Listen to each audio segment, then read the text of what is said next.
I still remember the day I realized I was never supposed to exist. I was 7 years old, hiding behind the kitchen door while my parents talked to their friends over coffee. "We only planned for one child," my mother said with that laugh she used when she was trying to make something terrible sound charming. When the doctor told us it was twins, I cried for weeks. We weren't prepared for two. My father nodded along, adding, "Fenella came out first, perfectly healthy and beautiful. Then came, well, the surprise." They all laughed, but I felt something cold settle in my stomach that never really went away. From that moment, everything made sense. Why Fenella got the bigger bedroom with the bay window while I got the cramped space next to the water heater. Why her art projects covered the refrigerator, while mine went straight into the recycling bin. Why family photos always seemed to feature her prominently while I lingered awkwardly at the edges, like an afterthought someone remembered to include at the last second. Fenella wasn't cruel about it. She didn't have to be. She was naturally everything our parents wanted: charming, artistic, socially gifted. She had friends calling the house constantly, invitations to parties, and a way of lighting up rooms that made adults gravitate toward her. I was the quiet one, the bookish one, the one who preferred computers to people. While Fenella painted watercolors and performed in school plays, I taught myself to code and built websites for local businesses. The pattern was set early and never broke. When we both needed school supplies, they'd buy Fenella the premium art set and get me whatever was on clearance. When we wanted to try new activities, Fenella got dance classes and art workshops while I was told to find free tutorials online. Even our birthday parties, yes, we shared them, were planned around Fenella's interests. Pink princess themes, her favorite cake flavor, her friends invited.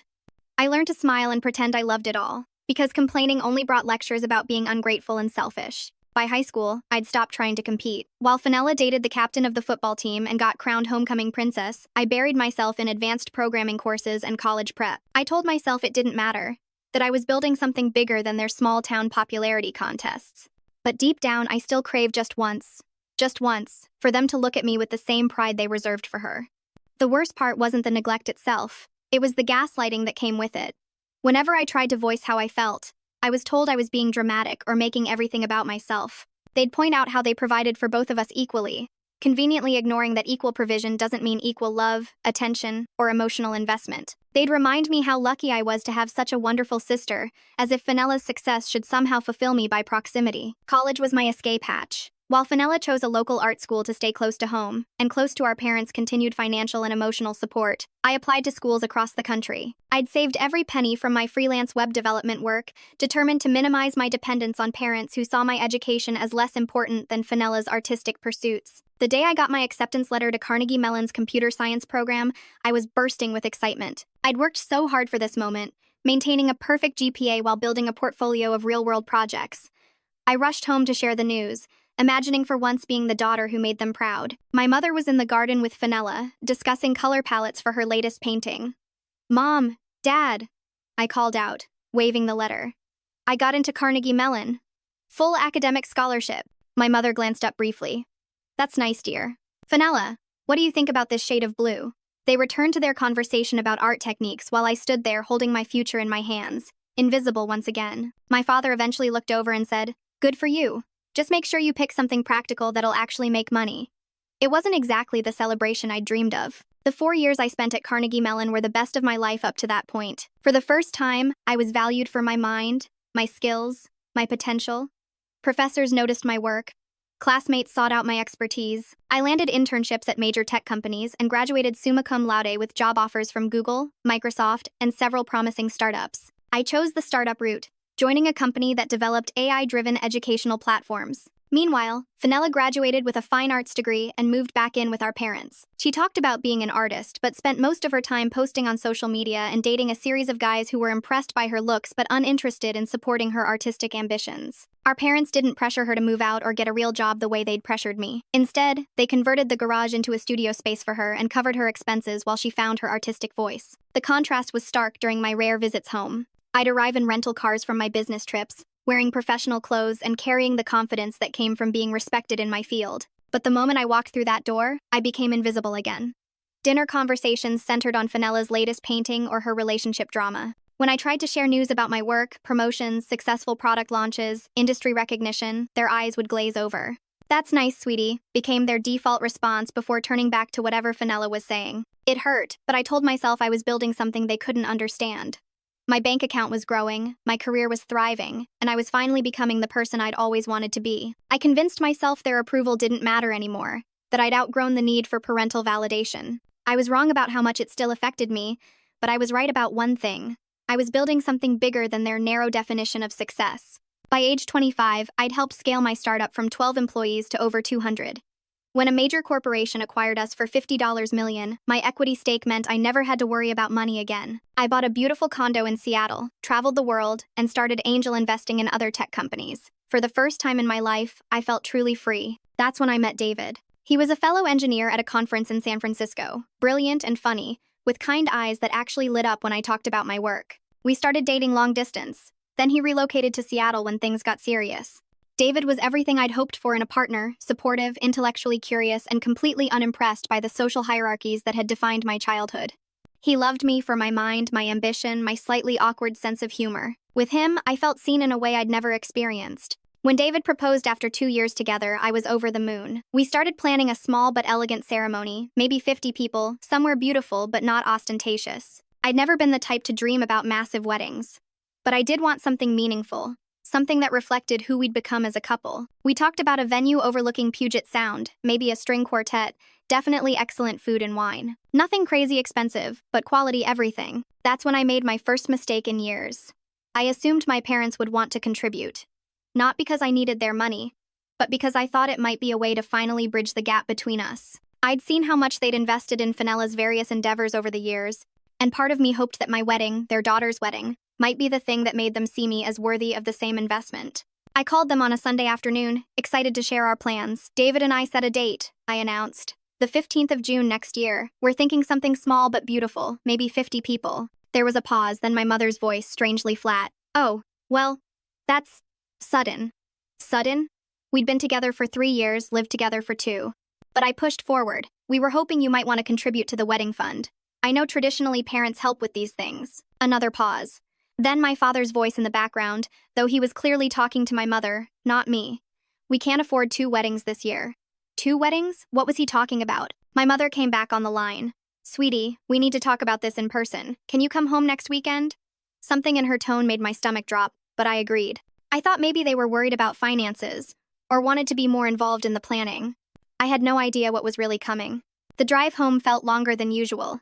I'd been looking forward to sharing our wedding plans, maybe finally having one of those mother-daughter bonding moments I'd seen in movies. David had offered to come with me, but I told him it was fine, that I could handle whatever concerns they had about timing or budget. I should have brought him. I should have brought armor. I found them in the living room with Fenella, which immediately put me on edge. Family meetings that included Fenella rarely ended well for me. She was curled up on the couch in one of her flowing dresses, looking like she'd stepped out of a Bohemian magazine shoot. My parents sat across from her, wearing the same expression people have when they're about to deliver bad news at a hospital. Sit down, honey, my mother said, patting the chair farthest from everyone else. I remained standing.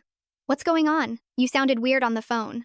My father cleared his throat. Well, the thing is, there's been a development. He gestured toward Fenella, who was now sporting what I realized was an engagement ring. A massive, expensive-looking engagement ring. Congratulations, I said carefully. Who's the lucky guy? Fenella beamed. Marcus. You remember Marcus from high school? He's an investment banker now, doing incredibly well. We've been secretly dating for months, and last week he proposed. She held up her hand so I could properly admire the rock on her finger. We want to get married this summer. A real fairy tale wedding, you know? My parents were watching me carefully, and suddenly I understood why I'd been summoned. When this summer? I asked, though I already knew the answer would make my stomach drop. The 22nd of June, Fenella said. Just a week after your date. Isn't that perfect? We can make it like a family celebration season. But that wasn't the worst part. The worst part came when my father stood up and started his prepared speech about family priorities and once-in-a-lifetime opportunities.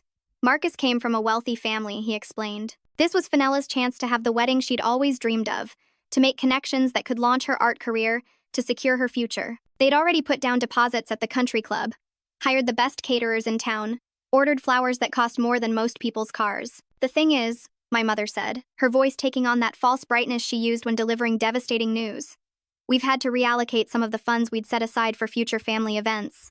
Reallocate. Such a clean word for what they'd actually done. What do you mean, reallocate? I asked, though the dread was already building in my chest. My parents exchanged glances, the kind of wordless communication that comes from years of managing a difficult situation together. Except I was the difficult situation. My father pulled out a folder. They'd actually prepared documents for this conversation. We've been setting aside money for both of you girls since you were teenagers, he said. College funds, wedding funds, emergency funds. We always planned to split everything equally when the time came. He opened the folder and showed me bank statements. There it was, in black and white. The account that had been designated for my future wedding, my emergency fund, my share of their savings. The balance was zero. We took out what we'd saved for you to cover Fenella's wedding expenses, my mother explained, as if this was perfectly reasonable. The deposits alone were $15,000, and the total cost is going to be around $60,000. We figured since you're doing so well financially, you wouldn't need our contribution. And Fenella, well, this is really her only chance at the kind of wedding she deserves. I stared at the papers, watching the numbers swim in front of my eyes. $60,000. They'd spent my inheritance, because that's what it was, really, on my sister's fairy tale wedding. Without asking me, without even telling me. They'd made this decision months ago and only bothered to inform me when I had the audacity to expect some of that family support for myself. You took my wedding fund, I said slowly, wanting to make sure I understood correctly. My college fund that you didn't use because I got scholarships. My emergency fund. Everything you'd saved for me over 20 years. And you gave it all to Fenella. For one day. Now, don't be dramatic, my father said, and there it was, that familiar phrase that had dismissed my feelings my entire life. You don't need our help, look at you. Successful career, making more money than any of us ever dreamed of. Fenella's situation is different. She needs this opportunity. Fenella, meanwhile, was looking at me with something that might have been pity if it weren't so patronizing. I mean, you could still have a lovely wedding on your budget, she offered. Maybe something simple? I saw this Pinterest board with budget-friendly ideas that were actually quite charming. Rustic themes are very popular now. The rage that hit me was unlike anything I'd ever experienced. Not just anger, pure, molten fury that started in my toes and worked its way up until I thought my head might explode. These people had taken everything they'd promised me and handed it to my sister for a single day of princess fantasies. And now they were suggesting I should be grateful for Pinterest inspiration. Let me see if I understand this correctly, I said, my voice surprisingly steady despite the volcano erupting inside my chest. You've spent 28 years making it clear that Fenella is your priority. You've given her every advantage, every opportunity, every bit of attention and affection you had to spare. You've supported her financially through college, through her extended adolescence, through her various artistic pursuits that have earned exactly $0. And now when she wants to marry some guy she dated in high school, you've decided to spend my entire inheritance to give her a fairy tale wedding. It's not like that, my mother protested, but her voice lacked conviction. We love you both equally. We've always tried to be fair. Fair? The word came out as a laugh, but there was no humor in it. Fair would have been asking me before you spent my money. Fair would have been considering that maybe, just maybe, your other daughter might want a nice wedding too. Fair would have been treating us equally for the past 28 years instead of waiting until I don't need you anymore to suddenly discover the concept of fairness. I looked around the room, at my parents sitting there like I was the unreasonable one, at Fenella examining her manicure like this, was all just an unfortunate misunderstanding. These people had never seen me. Not really. I'd been a supporting character in Fenella's story my entire life, and now they expected me to smile and fade into the background while she got her happily ever after funded by my stolen future. You know what the really sick part is? I continued. I didn't even need your money. I could pay for 10 weddings without blinking. But I actually thought this might be a way for us to finally connect. I thought maybe you'd want to be involved, to contribute something meaningful to your daughter's happiness. Instead, you've shown me exactly where I stand. Again. My father stood up, his face reddening. Now you listen here, young lady. We raised you, fed you, put a roof over your head. We supported your education and your choices even when we didn't understand them. You don't get to stand there and act like we've been terrible parents just because we made one financial decision that didn't go your way. One financial decision? I was beyond caring about keeping my voice down now. This isn't about money, Dad. This is about respect. This is about seeing me as your daughter instead of just the backup plan when Fenella needs something. Do you have any idea how many times I've sat in this room and listened to you two plan her future while mine was an afterthought? Do you know how it felt to graduate summa cum laude and have you respond with, "That's nice, dear," before turning back to her finger paintings? The room went silent. I could hear the clock ticking on the mantel, the same clock that had counted down the minutes of my miserable childhood in this house. Fenella was staring at me like I'd grown a second head. My parents looked genuinely shocked, as if they'd never considered that their transparent favoritism might actually affect me. I'm done, I said quietly. I'm done pretending this is a normal family dynamic. I'm done making excuses for why you've never once prioritized me. I'm done hoping that maybe this time will be different, that maybe you'll finally see me as worthy of the same love and investment you've always given her. You're being ridiculous, my mother said, but her voice was shaking. Families help each other. Fenella needed help, and we helped her. When you need help, we'll help you too. When I needed help, where were you? I shot back. When I was being bullied in middle school for being weird and awkward, where were you? When I was working 3 jobs to pay for college expenses my scholarship didn't cover, where were you? When I was having panic attacks during my startup's first round of funding because I had no idea what I was doing and no family support system, where were you? You've never helped me with anything that mattered. I pulled out my phone and started scrolling through my photos, stopping at one from my college graduation. Look at this picture, Mom. Really look at it. I held up the screen, showing me in my cap and gown, standing alone because my family had been 20 minutes late to the ceremony after stopping to buy vanilla supplies for some art project she'd forgotten about. I graduated with the highest honors in my class. I had job offers from the biggest companies in tech. And you missed half the ceremony because Fenella needed paintbrushes. Fenella finally spoke up. I didn't know you felt this way. I thought you were happy with how things were. You never said anything. I said things constantly. I exploded. But every time I tried to voice how I felt, I was told I was being dramatic or selfish or ungrateful. You want to know why I stopped talking? Because you stopped listening, all of you. I walked over to the mantle and picked up one of the many framed photos of Fenella at prom, Fenella at art shows, Fenella with various boyfriends. There wasn't a single photo of me anywhere in this room. Not one graduation picture, not one professional headshot, not even a casual snapshot of me as an adult. I was a ghost in my own family home. I want you to understand something, I said, setting the photo down carefully. I'm not angry because you chose her. I'm angry because you never even considered choosing me. Not once in 28 years did you look at both of us and think, maybe we should invest in her dreams too. You wrote me off as self-sufficient and decided that gave you permission to ignore me. My father was getting agitated now. That's not fair. We knew you could take care of yourself. You're strong and independent. Fenella needs more guidance, more support. We gave our attention where it was needed most. No, I said firmly. You gave your attention where you wanted to give it. Where it was easiest to give it. Fenella was fun and charming and made you feel good about yourselves as parents. I was challenging and different and required actual effort to understand. So you took the easy path and convinced yourselves it was what we both needed. The truth was pouring out of me now like water through a broken dam. 28 years of swallowed words, ignored feelings, and justified disappointments came rushing to the surface. Do you want to know what really hurts? It's not that you love her more. I figured that out when I was 7. It's that you've never even tried to love me the same way. You've never once asked about my dreams, my fears, my hopes for the future. You've never celebrated my successes or comforted me through my failures. I've been a stranger living in your house my entire life. My mother started crying. Not the manipulative tears she used to get her way, but genuine grief. We didn't know, she whispered. We thought you were happy. You seemed so independent, so self-contained. We thought you didn't need us the way Fenella did. Everyone needs their parents, I said, feeling suddenly exhausted. Everyone needs to feel valued and loved and supported. Just because I learned how to function without it doesn't mean I didn't want it. Just because I built a successful life despite your neglect doesn't mean the neglect didn't hurt. I looked around the room one more time, memorizing details I wouldn't see again for a very long time. The worn carpet where I'd played as a child, ignored while Fenella got pushed on the backyard swing. The kitchen table where I'd done homework alone while they helped her with art projects. The couch where I'd sat invisible during countless family movie nights. I'm leaving, I announced. I'm going back to Seattle. And I'm going to plan my own wedding with my own money and my own chosen family. People who actually see me and value me and want to celebrate my happiness. And I need you all to understand, this isn't a negotiation or a dramatic gesture. This is me choosing to stop participating in a dynamic that has never served me. Fenella jumped up from the couch. You can't just cut us off. We're family. We love you. Do you? I asked simply. Do you love me, Fenella? Because you've never acted like it.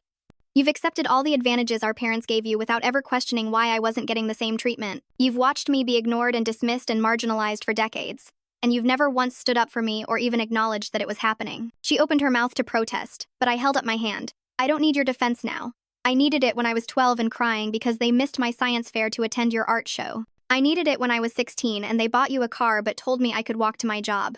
I needed it when I was 22 and they refused to attend my college graduation ceremony because it conflicted with your community theater audition.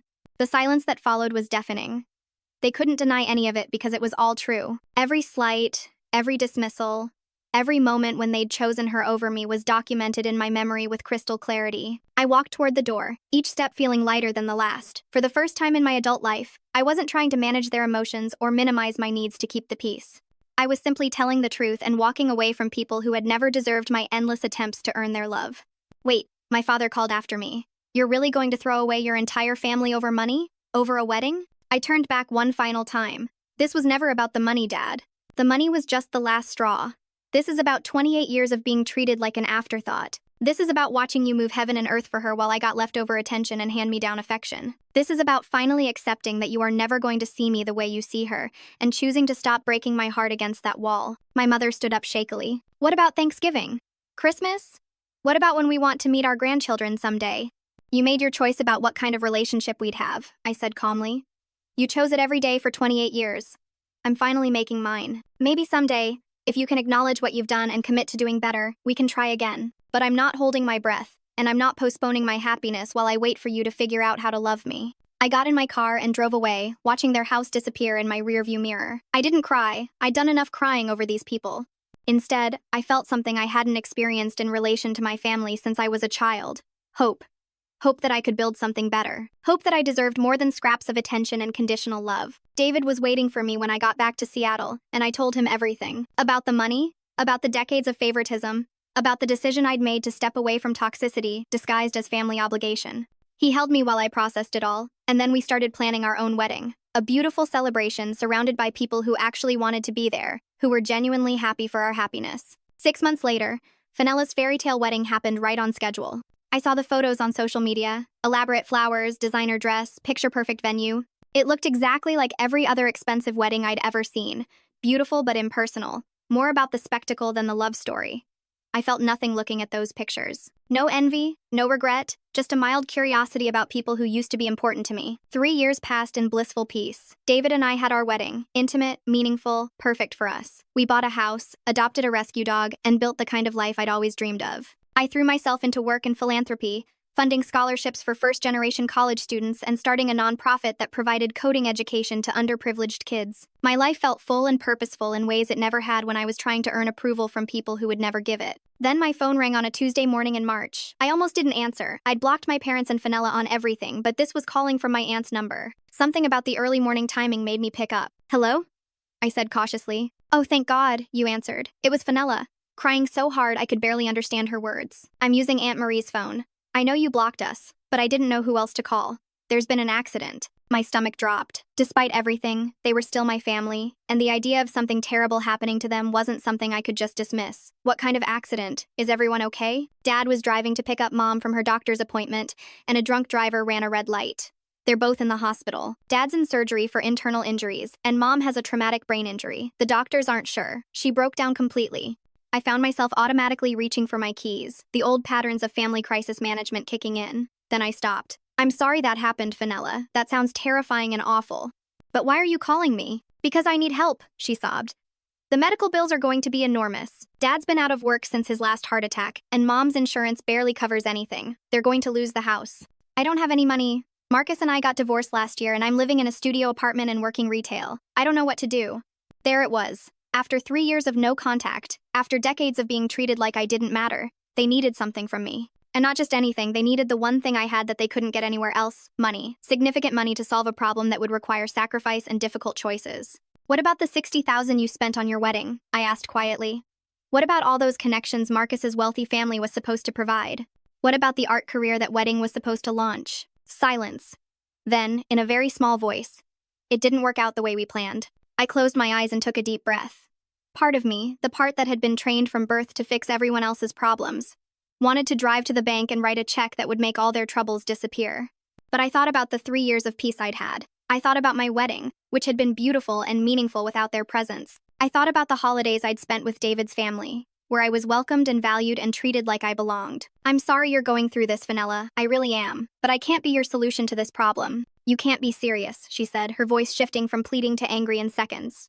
They're our parents. They raised us. They're dying, and you have more money than you could spend in 10 lifetimes. How can you just say no? The same way they said no when I needed emotional support for 28 years, I replied calmly. The same way they said no when I asked them to show up for things that mattered to me. The same way they said no when I needed to feel valued and loved and prioritized. I learned from the best. I hung up the phone and immediately blocked that number too. Within hours, my phone was buzzing with calls from extended family members, all of them suddenly very interested in having a relationship with me. The family grapevine had spread the news. Rich daughter refuses to help dying parents. I was painted as the villain in a story where I'd been the victim my entire life. But I didn't change my mind. I'd learned something important in those 3 years of peace. I deserved to surround myself with people who valued me, who saw me, who wanted me in their lives for more than just what I could provide. I'd built that life carefully, and I wasn't going to tear it down for people who had never bothered to build anything with me. They survived, as it turned out. They lost the house and had to move into a smaller apartment.